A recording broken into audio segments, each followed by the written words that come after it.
diberikan kesehatan dan kelancaran oleh Allah Subhanahu wa taala. Amin ya Allah ya rabbal alamin.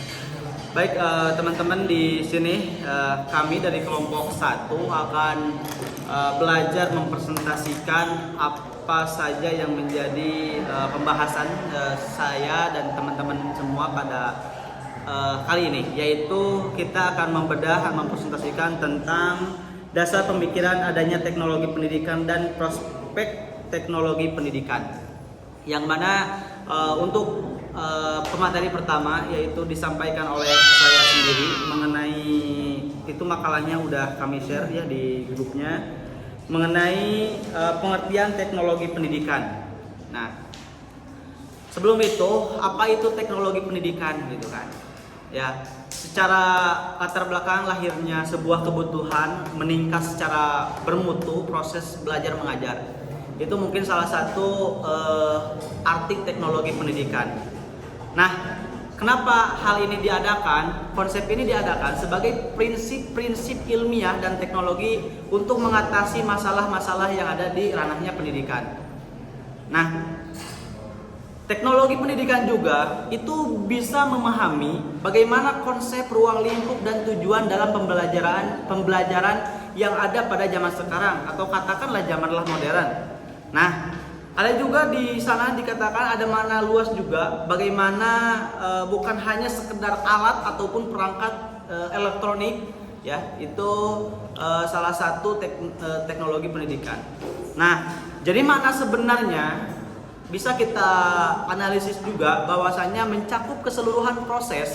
Di dalamnya ada proses, ada sistem dan strategi yang dirancang untuk mempermudah dan mempercepat tercapainya tujuan pembelajaran. Itu adalah salah satu penunjang ya, akses. Telah kita rasakan kembali bahwasanya dengan adanya teknologi, pendidikan ataupun pembelajaran itu lebih efisien rasanya, sehingga pelajar ataupun kita, kalau di tingkat kita sebagai mahasiswa ataupun mahasiswi, itu lebih cepat untuk dimengerti karena adanya alat ataupun bahan-bahan dari ranahnya teknologi.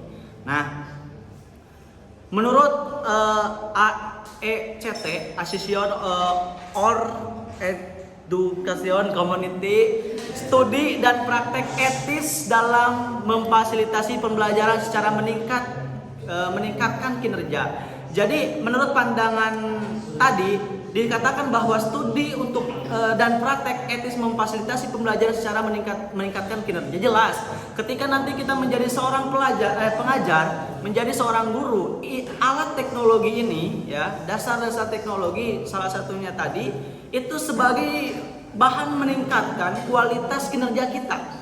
Ya, salah satunya tadi untuk mempermudah ya, untuk lebih cepat mempermudah pemahaman anak-anak ataupun pelajar-pelajar yang ada di bawah naungan kita. Nah, lalu bagaimana caranya? Bagaimana caranya itu dengan menciptakan dan mengelola proses serta sumber daya teknologi secara tepat. Jadi, bagaimana kita sebagai seorang guru nantinya bisa menciptakan, bisa menggunakan, dan bisa mengelola proses serta sumber daya teknologi secara tepat. Jadi kita menggunakannya dalam ranah yang tepat, bukan dengan ranah yang salah. Oleh karena itu, fokusnya pada pengelola bagaimana proses pembelajaran secara menyeluruh, bukan hanya menggunakan alat. Jadi kita sebagai pelajar, sebagai pengajar, sebagai guru, kita tidak harus ataupun harus adanya keseimbangan, kesenambungan, harus balance antara teknologi dengan penggunaan pemberian materi yang lain. Jadi tidak fokus terhadap penggunaan alat saja, tapi dengan penggunaan seperti dosen-dosen yang telah kita temui sekarang. Nah, selanjutnya teknologi pendidikan sebagai sistem terpadu.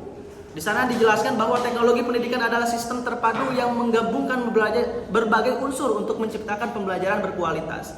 Jadi bagaimana kita menggunakan teknologi pendidikan ini sebagai sarana kita untuk menciptakan pembelajaran yang berkualitas. Nah, teman-teman pasti bertanya, apa saja sih unsur-unsur tersebut? Nah, saya jelaskan. Unsur-unsur tersebut adalah, pertama ada manusia, yang kedua ada metode, yang ketiga ada media, dan yang terakhir itu ada lingkungan. Jelas, kalau kita berbicara tentang apa itu manusia, kalian pasti tahu. Dan apa itu metode? Nah, secara singkatnya, metode itu adalah seperangkat langkah sistematis untuk mencapai tujuan sementara. Dan media adalah alatnya untuk menyampaikan pesan. Dan lingkungan apa? Merujuk pada segala sesuatu di sekitar yang dapat digunakan secara sumber belajar untuk kondisi yang mempengaruhi pembelajaran. Itu adalah salah satu unsur-unsur tersebut, unsur-unsur teknologi pendidikan. Kita bisa menggunakan manusia, metode, media, dan lingkungan. Nah, perannya apa? Perannya itu bukan lagi sekedar pelengkap, akan tetapi bagian penting dalam transformasi pendidikan menuju era modern. Karena kita harus merubah ya mindset pola pikir kita nanti sebagai guru, kita harus upgrading juga dengan berbagai pertimbangan-pertimbangan hal-hal yang datang di zaman modern yang sekarang. Kita harus bisa menyeimbangkan akan hal itu. Makanya mungkin ada matkul bagaimana kita peran-peran teknologi dalam pembelajaran. Ini adalah kajian-kajian yang harus kita pahami juga. Ruang lingkup pendidikan salah satunya bisa kita tahu itu adalah merancang, mendesain, merancang strategi dan dalam sistem pembelajaran, mengembangkan media ajar dan konten digital. Selanjutnya memanfaatkan untuk apa? Menerapkan metode dan dalam media dan praktek. Selanjutnya ada mengelola. Mengelola apa? Mengelola sistem pembelajaran, misalnya ada LMS dan sumber digital. Selanjutnya itu ada menilai. Menilai itu bagaimana kita mengevaluasi efektivitas metode dan program-program yang telah kita rencanakan. Nah, tujuan dan fungsinya, tujuannya meningkatkan efisiensi pembelajaran dan lain sebagainya. Jadi yang saya tanggap gitu dari materi saya, dari materi pengertian dari A. Jadi bukan hanya alat teknologi pendidikan, bukan hanya tentang penggunaan alat canggih saja di kelas, melainkan pendekatan tentang bagaimana menerapkan secara ilmiah untuk merancang proses pembelajaran yang bermakna. Jadi khususnya di era digital sekarang, penguasaan teknologi kita sebagai pendidik wajib bagi pendidik agar mampu menciptakan pengalaman belajar yang inovatif, kolaboratif, dan lain sebagainya. Terima kasih atas partisipasi teman-teman yang telah mendengarkan presentasi saya. Kedua, Alis. Untuk pemateri selanjutnya akan disampaikan oleh Salis. Kepadanya saya persilakan. Bismillahirrahmanirrahim. Assalamualaikum warahmatullahi wabarakatuh. Di sini saya akan menjelaskan tentang dasar pemikiran yang melatar belakangi munculnya teknologi pendidikan. Kemunculan teknologi pendidikan tidak terjadi secara tiba-tiba, melainkan berangkat dari berbagai pemikiran dan kebutuhan mendasar dalam dunia pendidikan modern. Perkembangan ilmu pengetahuan dan teknologi yang semakin pesat menuntut adanya perubahan dalam cara mengajar, belajar, serta mengelola proses pendidikan agar lebih efektif dan efisien tentunya. Teknologi pendidikan hadir sebagai hasil refleksi terhadap berbagai permasalahan dan tantangan yang dihadapi oleh sistem pendidikan tradisional. Salah satu dasar pemikiran utama munculnya teknologi pendidikan adalah adanya kesadaran bahwa metode pembelajaran konvensional tidak lagi sepenuhnya mampu menjawab kebutuhan masyarakat modern yang serba cepat dan berbasis informasi. Proses pembelajaran yang hanya berpusat pada guru, bersifat satu arah dan cenderung pasif bagi peserta didik dianggap kurang relevan dengan tuntutan zaman. Karena itu dibutuhkan pendekatan baru yang mampu memfasilitasi siswa untuk belajar secara aktif, mandiri, dan fleksibel. Teknologi pendidikan kemudian menjadi jawaban atas kebutuhan tersebut karena mampu menyediakan berbagai media dan metode pembelajaran yang interaktif dan adaptif. Perkembangan teknologi informasi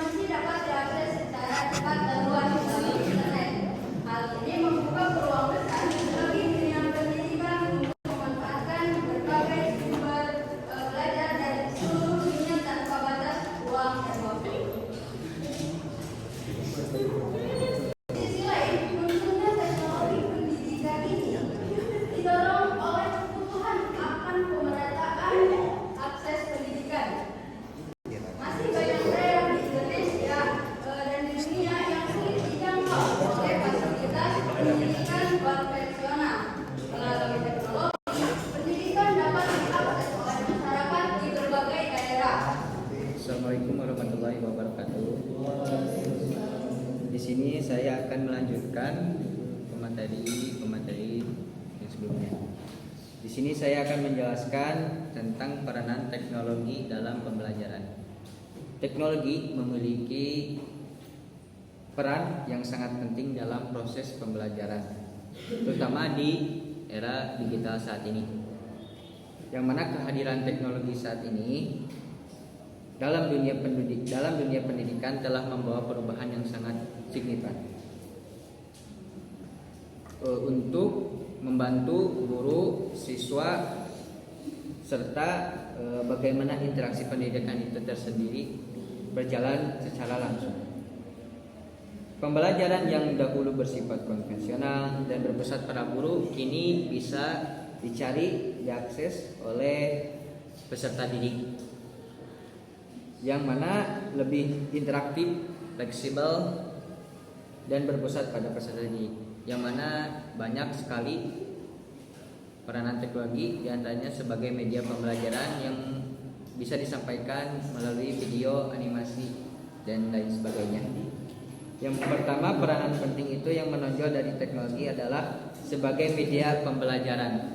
Banyak cara, banyak yang tersedia di teknologi pendidikan tersebut, yang menyampaikan materi secara kreatif, menarik, dan inovatif, yang seperti ada di PPC, bisa melalui video, animasi, dan lain sebagainya. Selain itu juga, teknologi juga berperan sebagai sumber belajar yang tak terbatas, di mana dengan adanya internet, siswa peserta didik dapat mengakses beragam informasi, referensi, dan materi pelajaran dari berbagai sumber di seluruh dunia. Teknologi juga membuka peluang bagi peserta didik untuk belajar mandiri, independen, secara sendiri, menemukan pengetahuan baru, serta memperluas wawasan mereka di luar batas kurikulum formal. Guru pun dapat memanfaatkan teknologi untuk memperkaya materi ajar dan memberikan pengalaman belajar yang lebih kontekstual dan relevan dengan kehidupan nyata. Lalu ada proses evaluasi. Teknologi berperan penting dalam membantu guru melakukan penilaian hasil belajar, baik itu secara tes digital atau analisis hasil belajar. Lalu ada juga teknologi juga berperan besar dalam menciptakan pembelajaran kolaboratif dan komunikatif,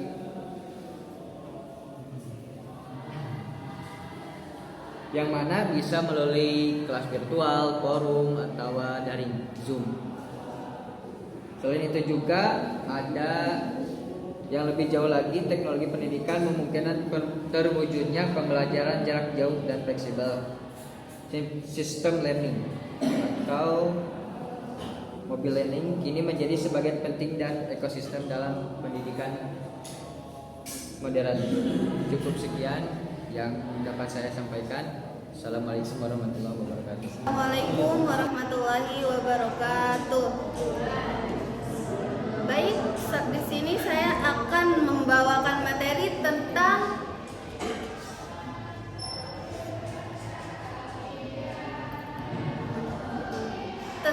manfaat teknologi pendidikan bagi peningkatan mutu pembelajaran. Seperti yang kita tahu, pendidikan di zaman sekarang tidak hanya muncul sebagai respon terhadap perkembangan, tetapi juga memberikan manfaat nyata dalam meningkatkan mutu proses pembelajaran. Salah satu manfaat utama yaitu adalah meningkatkan efektivitas pembelajaran. Dengan media digital, multimedia, dan simulasi virtual, materi yang kompleks dapat disampaikan dengan cara yang lebih mudah dan dapat mudah dipahami. Misalnya, konsep-konsep abstrak dalam pelajaran sains atau matematika dapat divisualisasikan melalui animasi atau model 3D,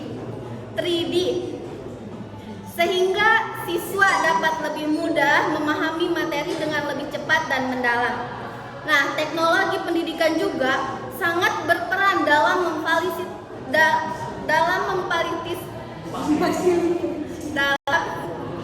memfasilitasi pembelajaran yang personal dan adaptif.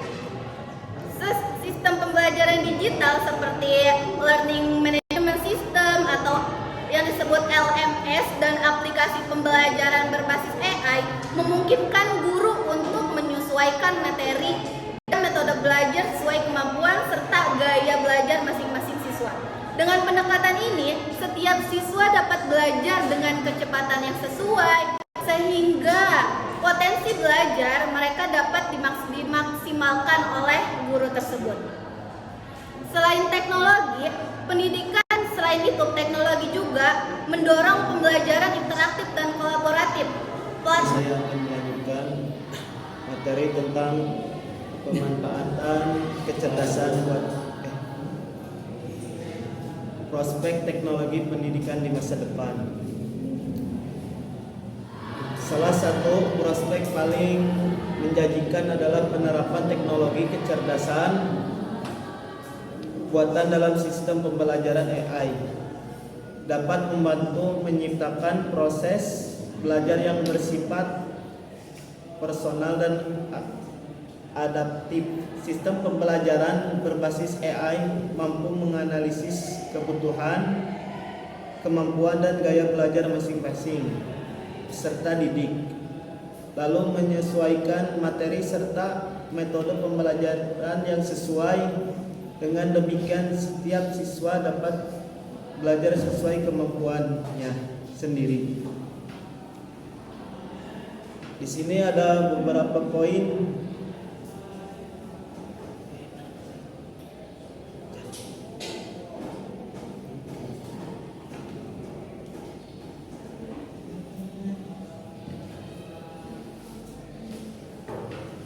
Yang pertama yaitu penggunaan virtual reality. Kemajuan teknologi UR dan AR juga membuka peluang besar bagi dunia pendidikan.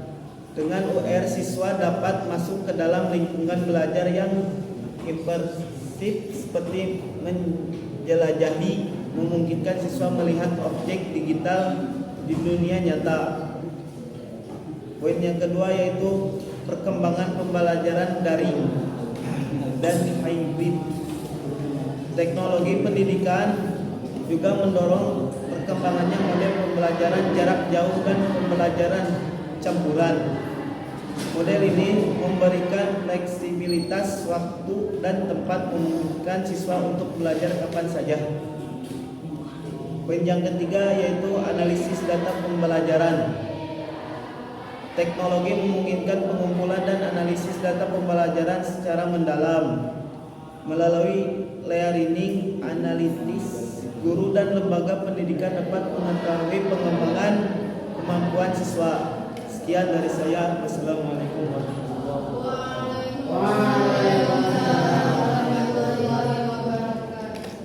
Baik, terima kasih kepada seluruh materi yang mempresentasikan materi